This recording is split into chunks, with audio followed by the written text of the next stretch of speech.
Hello hi नमस्कार, आप सुन रहे हैं जागरण पॉडकास्ट का फिल्मी खबरची और मैं आपकी फिल्मी खबरची आज फिर से लेकर हाजिर हूँ एंटरटेनमेंट की दुनिया की चटपटी खबरें और गर्मा गर्म गॉसिप्स। तो आज एंटरटेनमेंट की दुनिया में क्या चल रहा है चलिए आपको बताते हैं। सबसे पहले तो उलझ का टीजर रिलीज हो गया है। उलझ जानवी कपूर की मूवी है। जानवी कपूर फिल्म इंडस्ट्री में अपने पैर जमाने की कोशिश कर रही हैं। कम समय में एक्ट्रेस कई फिल्मों में काम कर चुकी हैं, लेकिन हिट की लिस्ट में कुछ ही शामिल है। अब जानवी कपूर फिल्म उलझ लेकर आ रही हैं, जिसका टीजर बुधवार को रिलीज किया गया है। जानवी कपूर ने बीते साल उलझ की शूटिंग की अपडेट दी थी। फिल्म के रैप अप पर उन्होंने एक इमोशनल पोस्ट भी शेयर किया था। वहीं अब फिल्म रिलीज के करीब पहुंच गई है। इस बीच टीजर भी सामने आ गया है। जानवी कपूर ने उलझ में इंडियन फॉरेस्ट सर्विस ऑफिसर का किरदार निभाया है। फिल्म की कहानी देशभक्ति पर आधारित है, जो एक यंग डिप्लोमेट सुहाना के इर्द गिर्द घूमती है। फिल्म में सुहाना देश और अपने खिलाफ हो रही साजिश के बीच उलझती हुई नजर आएंगी। उलझ का टीजर सस्पेंस और थ्रिल से भरा हुआ है। टीजर की शुरुआत सारे जहां से अच्छा की धुन से होती है। इसके बाद स्क्रीन में जानवी कपूर के किरदार की एंट्री होती है, जिसकी पोस्टिंग विदेश में है। वहीं बैकग्राउंड में एक शख्स की आवाज सुनाई देती है, जो अपने देश के साथ गद्दारी करने के लिए उन्हें मैनिपुलेट करने की कोशिश करता है। टीजर के अंत में जानवी कपूर एक्शन मोड में भी नजर आती है। टीजर तो काफी दिलचस्प है, मैंने देख लिया है। आपने नहीं देखा तो आप फटाफट से जाके यूट्यूब पर देख सकते हैं इसे। तो काफी बेहतरीन इंटरेस्टिंग टीजर है इसका। फिलहाल हम बढ़ते हैं अगली खबर की तरफ। टेलीविजन की पॉपुलर एक्ट्रेस और बिग बॉस 14 की विनर रुबीना दिलैक अपनी मदरहुड जर्नी पर कुछ न कुछ शेयर करती रहती हैं। उनके शो किसी ने बताया नहीं कि हर एपिसोड में एक लेडी गेस्ट आती है और मां बनने के बाद उनकी जिंदगी में आए बदलाव के बारे में बताती है। रुबीना दिलैक शादी के 5 साल बाद मां बनी है। जुड़वा बेटियों को जन्म देने के बाद भी एक्ट्रेस की फिजिकल स्ट्रेंथ और खूबसूरती में कमी नहीं आई।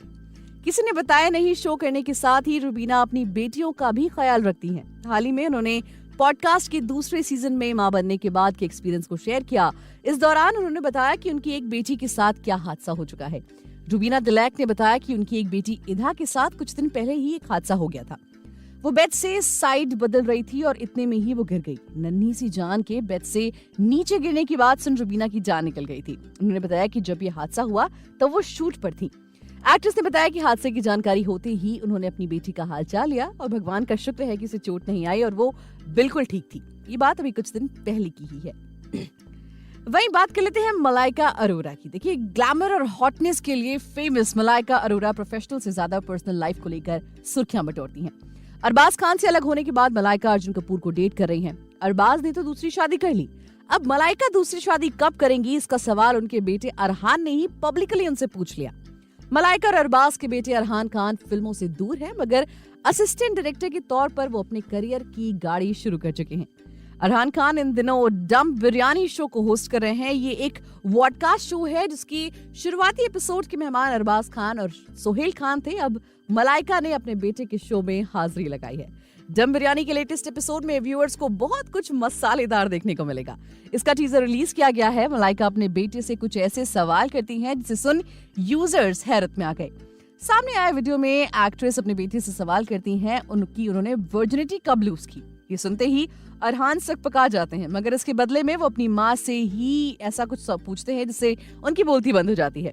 अरहान ने मलाइका से पूछा कि वो दोबारा शादी कब कर रही हैं। इसके जवाब में एक्ट्रेस क्या जवाब देती हैं, इसका खुलासा तो आज होगा, क्योंकि दम बिरयानी का ये एपिसोड 17 अप्रैल को दिखाया जाएगा। बढ़ते हैं अगली खबर की तरफ। बिग बॉस 17 के घर में कई कपल देखने को मिले। कुछ शादी तो वहीं कुछ रिलेशनशिप में नजर आए। वहीं अब शो के एक पॉपुलर कपल का रिश्ता आखिरकार टूट गया। बिग बॉस 17 का प्यारा कपल समर जुरेल और ईशा मालविया दोनों ने अपनी अपनी राहें अलग कर ली हैं। समर जुरेल और ईशा मालविया के रिश्ते की अग्नि परीक्षा बिग बॉस 17 के घर में देखने को मिली थी, जब ईशा ने समर्थ को अपना बॉयफ्रेंड मानने से मना कर दिया था। हालांकि बाद में इनके बीच चीजें ठीक हो गई थी। समर जुरेल और ईशा मालविया के ब्रेकअप की खबर वैलेंटाइन के मौके पर भी सुनने को मिली थी। हालांकि कपल ने बाद में एक पोस्ट शेयर करते हुए इसे अफवाह करार दिया था, लेकिन इस बार मामला गंभीर है। समर जुरेल ने खुद ब्रेकअप की खबर की पुष्टि की है। इसके अलावा सोशल मीडिया पर दोनों का ब्रेकअप पोस्ट भी सबका ध्यान खींच रहा है। समर जुरेल ने मीडिया से बात करते हुए अपने ब्रेकअप की बात कबूल की। फ्री प्रेस जर्नल के साथ बात करते हुए उन्होंने कहा कि हाँ, ईशा और मैं अब साथ नहीं है, हमने ब्रेकअप कर लिया है।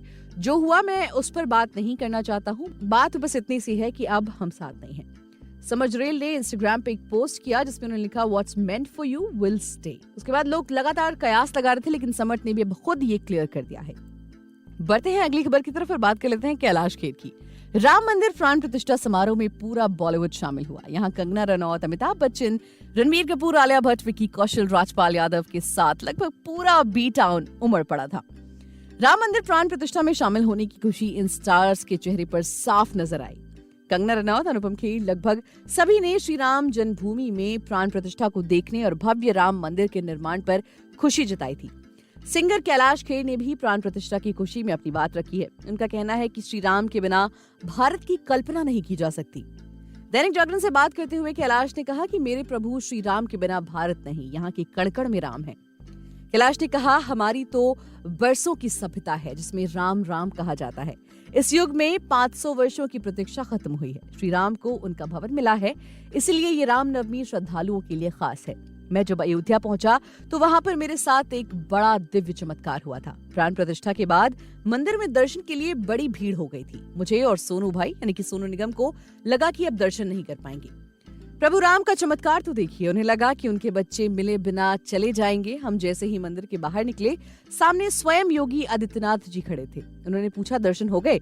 हमने कहा नहीं हो पाए। उन्होंने अपनी टीम के अफसरों से कहा कि उन्हें फला गेट से अंदर लेकर जाओ। मैं और सोनू भाई प्रभु के सबसे पास पहुंच गए। ये पल मैं कभी नहीं भूल सकता। वाकई में जब आप किसी चीज की मनोकामना करते हैं और वो एकदम से हो जाए तो हमें वाकई बहुत खुशी होती है।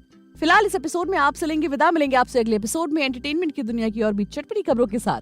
तब तक के लिए हमें दीजिए इजाजत। अपना बहुत ख्याल रखिए और सुनते रहिए जागरण पॉडकास्ट का फिल्मी खबर जी।